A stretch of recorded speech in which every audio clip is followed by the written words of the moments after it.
now on Fisher Island Part 4. It's been a couple weeks and a holiday since the last video. So now we're in January. It's no longer Christmas. And we are on the north side. You can see all this old tile, mismatched, discolored, algaed. This is the north side of the roof that we're now on and beginning to demo. So we're currently working on the north side and the south side section of this roof here over at the building. You can see the city of Miami, Port of Miami behind me. You see the wind is blowing these bird screens out. Gotta love that. And as far as the demo, right now, just like if you watch Fisher Island Part 1, you'll see the goal is to just break tile. And then we've got the crane operating behind me here, and we're bringing everything down from the crane. And you'll see in a second that the crane is reaching all the way across the courtyard to reach this north section, because the crane is stationed on the southwest part of the building, and this is the northeast, so it's reaching all the way across to the furthest point basically that it can reach. And I'll show you in some detail here again, just like we looked at in Part 1. I don't want to be too repetitive here, but you can always look at Fisher Island Part 1 if you want to see what it looks like just taking the tiles off the old roof. You'll get a good view of that. And I'm going to show you mostly about the job progress, and we're going to focus on the tile install today, since we are now installing tiles on the south side of the building. So you can see the crane is actually off the ground, which is why it's so important that we have all this wood and the tarps and the support stands. Check that out, the wheels are off the ground because the crane is reaching all the way back now, instead of the south tower where we started, which is closer, all the way back to the north tower back there. You can see the boom back there because we're starting the north tower today. Look at that reach. Gotta be careful walking when you're walking on this. Very easy for some of these to slip, so you've got to really watch your step when we're ripping all this tile off. The crane, it moves a little slow, so the thing is the guys work faster than the crane. You can see all this debris we're getting off. What we do though is we leave the first row of tiles here to catch all the stuff, plug the gutters and downspouts so that nothing goes in. But you can see it's kind of like a minefield up here when you're tearing all this stuff off, because this crane, it just doesn't move fast enough to keep up with these guys ripping this stuff off. Bye-bye tile. This fascia here, this is termite damage, not moisture damage. I can tell because it's eaten from the inside. And when you're near the water here in Florida, there's a lot of termite damage. Termites cause more damage to roofs than hurricanes and tropical storms in Florida. Little known fact.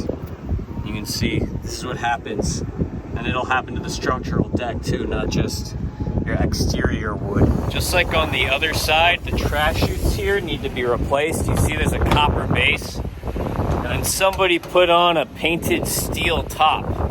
That is going to cause electrolysis because these are dissimilar metals where they're attached here, and you see all this rusting around the edge. That's because you have copper and steel. They can't touch. Electrolysis is a negative chemical reaction. That's what's happening right here. So this trash chute here needs replaced, just like on the other side. So another thing here that we have to look for, because when you're a roofer, you get blamed for anywhere that water comes in from the top, but look at this opening right here. I can stick my tool straight into this wall. You know water is going in that. And these screws for these louvers are all rusted out because they're steel. So these louvers, even if they're not replaced, the screws here are gonna need to be replaced. Just gotta look at all the things. All the things with the roof. Pretty sad. So there are ancillary things that can affect your roofing system that you always have to be on the lookout for. There's the south tower behind me. The center is down below me. We're on the north, and look what this cooling tower is doing. There's this cooling tower here. And you can see what it's doing to the old tile roof here. It's kind of ruining it. See the staining? There's trees literally like growing out here because this thing is overhanging the roof.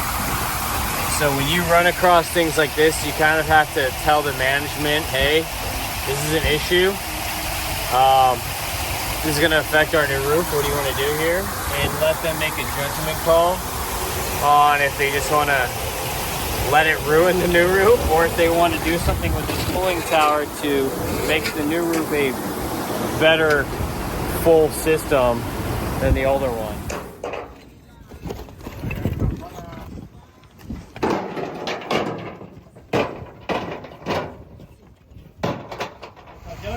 So you can see the tiles, they come in these pallets. You got to place them in here, and then they go up to the roof, and we have to stack them on the roof in a way where they're gonna sit nice. They're not stacked too high for wind. But these are what the tiles look like when they come. We'll get a better look up there. But this is what they look like before they're all spread up on the roof. Is they just come in these pallets, they come tied up, put them up in the bucket, and up they go. Over on the north side now, you can see our lines all gridded out for tiles. Our tiles all nice and stacked and spread out over the roof so that we can begin tile install. You can see here on the walls, all of our stucco has been completed at the counter flashing metal here. And I'm going to simulate the same Fisher Island fish scale pattern that they put on the stucco. So this is going to get painted still on all these walls here. And here's the lines. This roof cement here, where we've got to put all of our hip and ridge metal on still here. Tiles, and then we're going to have clay eave closures installed on the eaves. When you have these clay tiles, they don't make the metal eave closures for the barrel tiles. You only get the metal eave closures if you're doing S-tile. But since these tiles are cap and pan, and you can see there's two different colors here. You see this one here has like an antiquing to it. This one with the antiquing is called vintage. It's Varea vintage barrel tile. This one right here is Varea Ohio red barrel tile. So the ones with the vintage look are going to be the caps, and then these ones here, the Ohio red, are the pans. You can see just like normal, some of them come broken. And here you can see our lines very well on the roof here. But these are the two types of tile. So these ones are going to go under, and then these ones are going to go on top. We have some other videos where we show you cap and pan method, but basically this one's going to go upside down, and these are going to sit on top of it with foam. So you'll see when we're installing here what it's going to look like and how it's going to go and how they're going to get gridded into the lines. But as far as the eave closures for these, since there's two-piece, they don't make a metal, so there are clay eave closures, which we're going to use. And then the other method would be to use mortar, where you pack in mortar, hand pack it, and then you have to put a weep hole in and create a weep hole under each one. To do that on a roof like this, since we're so high up, and on the eaves, it's better to do from the roof like that from a high lift or a boom machine, rather than trying to do it upside down, hanging over the roof. So we're doing the clay eaves because the clay ones you can just nail in from the roof, and you don't need the high reach machine to go around the entire building. This is a big building. There's other buildings next door. There's planters and all kinds of stuff down below, trees, planters, whatever, that we don't want we don't necessarily want to mess with that stuff. So we're kind of going to just use the clay ones, which actually look a lot nicer anyway, and I'll show you what they look like when they're installed. So right here, this is what the clay eave closures look like. You can see they're pretty small. This is only going to set 3 pieces in it, and so you have to nail these down. There are these nail holes with a stainless steel nail like this. So they're gonna go right on the edge here. And we have copper right here. And since we're nailing through the copper, we have to use stainless steel nails here at the nail holes. And this is gonna sit like this. Now I'm gonna grab a couple of these tiles and show you a sample of what it's gonna look like as we're installing here on the eave. So you can see the vintage here on top. And then you have your pans. So basically you're just gonna flip these upside down. The fastener hole is on the back, which we don't need since we are foam installing these tiles. But basically, you're gonna put your two pans in place. They're gonna get foamed down to the roof following the lines. Then the cap is gonna get foamed on top of the pans. And more or less, these are gonna come up like this. And you're gonna get a finish that looks like this.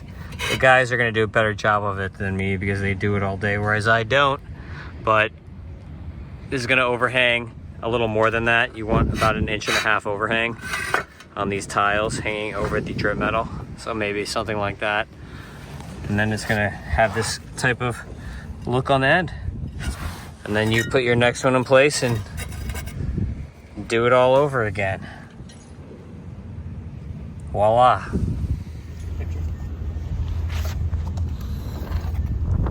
might be wondering, what is this thing I've been carrying around all video? This is a roof prod. The purposes of this one, and then why I like this one, is you can extend it so I don't have to bend over. But what I'm gonna do with this, I'm gonna turn the camera around so you can see, is you're gonna check the paper to make sure that the paper is all sealed down. So you can just check the seams and make sure everything is not gonna lift up on you. See, I'm pulling right now. Make sure it's all rolled over and down, and it's not gonna pull up. So it's gonna pull up, and that means the wind can catch it and pull it up as well. Obviously the weight of the tiles is gonna help pull it down and seal everything down, but it's good to do this. Thanks for watching. We are back in motion now. No more holidays. Yay! Who celebrates for no holidays? Anyway, if you have any roofing issues, concerns, questions, call us for Miami-Dade, Broward, and Monroe counties at 305 MIA Roof. And then for Palm Beach, St. Lucie, Martin counties, 561-559 Roof. I think next time that we're here, we'll be quite a bit further along. See a lot of the tiles, seeing tiles installed instead of just the setup for tile install. And we should be drying in this other side of the roof, the north side here. Maybe even the lobby next time we're here. We'll be starting the lobby here in the next few weeks. So we'll probably have a few different phases of work going concurrently at the time of the next video. That's going to be interesting to see. Whereas we've been focusing more on like one specific phase each video, we're going to kind of get into the project as an overall and managing the logistics of all these different pieces of the pie getting done at the same time. Lobby, north dry-in, south tiles. Thanks for watching. Catch you next time. Fisher Island, Part 4.